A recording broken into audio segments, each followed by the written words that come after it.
Dear student, आज जो हम पढ़ेंगे इफ़ेक्टिव एटॉमिक नंबर यानी कि इफ़ेक्टिव एटॉमिक नंबर रूल। तो इफ़ेक्टिव एटॉमिक नंबर रूल जो है वो कोऑर्डिनेशन केमिस्ट्री के अंतर्गत जो है सेड्विक ने 1923 में सेड्विक ने जो है लुईस के जो है वैलेंसी बॉन्ड थ्योरी के इलेक्ट्रॉनिक सिद्धांत को इन जो है कॉम्प्लेक्सेस की स्ट्रक्चर और प्रॉपर्टीज़ को समझने के लिए क्या किया, प्रयोग किया। तो सेड्विक के अनुसार क्या सेड्विक ने ये बताया कि जैसे कि हम जानते हैं कि इस कोऑर्डिनेशन कंपाउंड के अंतर्गत अपन ने देखा कि वर्नर कोऑर्डिनेशन थ्योरी में जो है मेटल में दो प्रकार की वैलेंसी होती है, एक तो प्राइमरी वैलेंसी होती है और एक सेकेंडरी वैलेंसी होती है। तो प्राइमरी वैलेंसी जो होती है वो आयनिक होती है और सेकेंडरी वैलेंसी जो होती है वो कोवैलेंट होती है। तो सेड्विक ने इन कॉम्प्लेक्सेस के डीपली स्टडी करी और ये बताया कि लिगेंड व मेटल आयन के बीच में क्या होता है, कोऑर्डिनेशन बॉन्ड बनते हैं। तो एक कोऑर्डिनेशन बॉन्ड में क्या होता है कि लिगेंड जो एटम के एक इलेक्ट्रॉन युग्म के साथ मेटल आयन भी क्या करता है, शेयर करता है। तो इस प्रकार कोऑर्डिनेशन बॉन्ड के माध्यम से क्या होता है, ट्रांजिशन मेटल निष्क्रिय गैस के समान क्या होते हैं, विन्यास प्राप्त कर लेते हैं।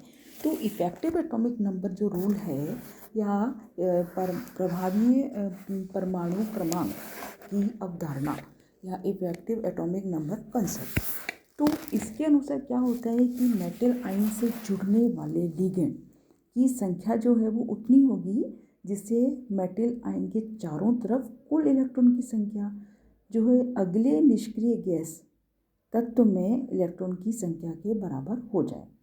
तो मेटल आयन के जो है चारों तरफ कुल इलेक्ट्रॉन की संख्या को सेड्विक ने इफ़ेक्टिव एटॉमिक नंबर नाम दिया, जिसे EAN द्वारा भी बताया गया और इसे ही इफ़ेक्टिव एटॉमिक नंबर रूल कहते हैं। तो what is effective atomic number rule? क्या होता है कि कोऑर्डिनेशन केमिस्ट्री में सेड्विक ने बताया कि मेटल और लिगेंड के बीच में क्या बन रहा है, कोऑर्डिनेट बॉन्ड बन रहा है। अब ये जो कोऑर्डिनेट बॉन्ड बन रहा है तो इसमें क्या है, मेटल से जुड़ने वाले जो लिगेंड की कितनी संख्या होगी जिससे कुल इलेक्ट्रॉन की संख्या जो है वो निष्क्रिय गैस के समान, नेक्स्ट निष्क्रिय गैस के समान हो जाएगी। तो धातु आयन के चारों तरफ टोटल इलेक्ट्रॉन की संख्या को क्या कहा, उसमें इफ़ेक्टिव एटॉमिक नंबर रूल का नाम दिया और जिसे EAN द्वारा बताया और इसी को हम इफ़ेक्टिव एटॉमिक नंबर रूल भी कहते हैं। तो इस इफ़ेक्टिव एटॉमिक नंबर रूल के आधार पर किसी भी धातु परमाणु के इफ़ेक्टिव एटॉमिक नंबर रूल से मेटल आयन या आयन के इलेक्ट्रॉन की संख्या में उन इलेक्ट्रॉन्स को जोड़ दिया जाता है जो कोऑर्डिनेशन बॉन्ड द्वारा लिगेंड से ग्रहण करते हैं। हालांकि ये प्रोसेस हमेशा सही नहीं होती है, इसके कुछ एक्सेप्शन भी होते हैं, लेकिन ज़्यादातर कॉम्प्लेक्सेस में मेटल आयन जो कि कॉम्प्लेक्सेस में लिगेंड से इतने इलेक्ट्रॉन ग्रहण करते हैं कि उनका इफ़ेक्टिव एटॉमिक नंबर जो है अगली निष्क्रिय गैस जैसा हो जाए। इफ़ेक्टिव एटॉमिक नंबर मीन्स जो है मेटल आयन का जो कॉम्प्लेक्स का जो उनका जो नंबर है, एटॉमिक नंबर है, वो किसके इनर्ट गैस के समान, नेक्स्ट इनर्ट गैस के समान हो जाए। इसके लिए हम कुछ एग्जाम्पल को अपन देखेंगे। फॉर एग्जाम्पल जो है वो हेक्साअमीन कोबाल्ट 3 आयन में अपन इफ़ेक्टिव एटॉमिक नंबर रूल का हम कैलकुलेशन करेंगे। तो इस कॉम्प्लेक्स में हम देखें कोबाल्ट आयन के साथ कितने अमोनिया के मॉलिक्यूल जुड़े हुए हैं, 6 अमोनिया के मॉलिक्यूल जुड़े हैं और अमोनिया क्या है, एक न्यूट्रल लिगेंड है।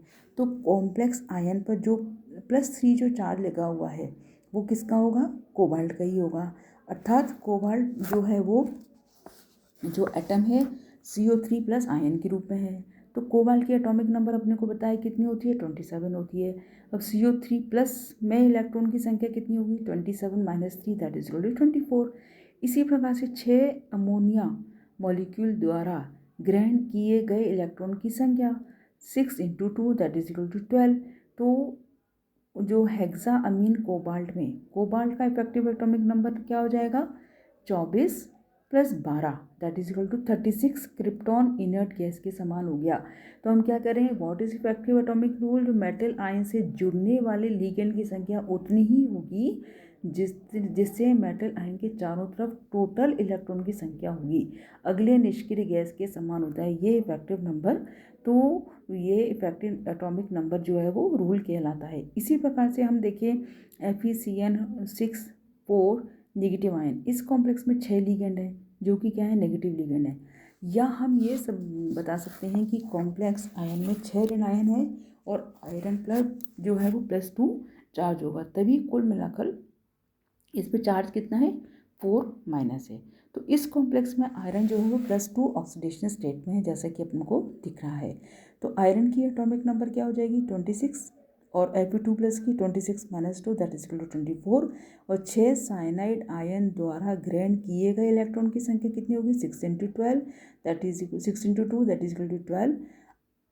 अब FeCN6 4 नेगेटिव में Fe का इफेक्टिव एटॉमिक नंबर रूल कितना हो जाएगा, 24 + 12 दैट इज इक्वल टू 36, जो है वो क्रिप्टॉन विन्यास के समान। इस प्रकार हम किसी भी कॉम्प्लेक्स के लिए उसके सेंट्रल मेटल आयन के इफेक्टिव एटॉमिक नंबर रूल का जो है वो कैलकुलेशन कर सकते हैं। अब यहाँ जो है टेबल है, इस टेबल में कुछ कॉम्प्लेक्सेस के उनके इफेक्टिव एटॉमिक नंबर के मान जो है उस टेबल में दिए गए हैं। तो हम सबसे पहले जो कॉम्प्लेक्स अपन देखें, हेक्सा कार्बोनिल क्रोमियम। अब हेक्सा कार्बोनिल क्रोमियम में जो धातु का परमाणु क्रमांक माइनस उसकी ऑक्सीडेशन नंबर, माइनस तो धातु का एटॉमिक नंबर का है 24, और कार्बोनिल जो है वो न्यूट्रल लिगेंड है, तो उसमें ऑक्सीडेशन स्टेट क्या हो जाएगी, 0, तो 0 24। अब लिगेंड से प्राप्त इलेक्ट्रॉन की संख्या कितनी है, 6 × 2 दैट इज इक्वल टू 12। तो इफेक्टिव एटॉमिक नंबर रूल क्या हो जाएगा, 24 + 12 दैट इज इक्वल टू 36। तो इस प्रकार से ये सारे कॉम्प्लेक्सेस का हम इफेक्टिव एटॉमिक नंबर रूल को कैलकुलेट कर सकते हैं इस फॉर्मूले के आधार पर, और कॉम्प्लेक्स की स्टेबिलिटी को भी बता सकते हैं।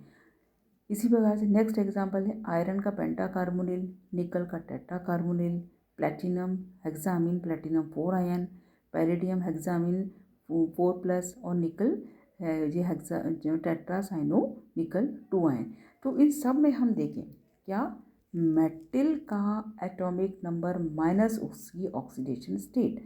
तो अब थोड़ी देर के लिए अपन प्लेटिनम की बात करें, प्लेटिनम इज 78, ऑक्सीडेशन नंबर कितनी है 4, 78 - 4 74, नंबर ऑफ इलेक्ट्रॉन कितने हैं इसमें 6, तो 6 × 12 that is 6 × 2 that is equal to 12, तो 74 और 12 ये कितना हो जाएगा 86।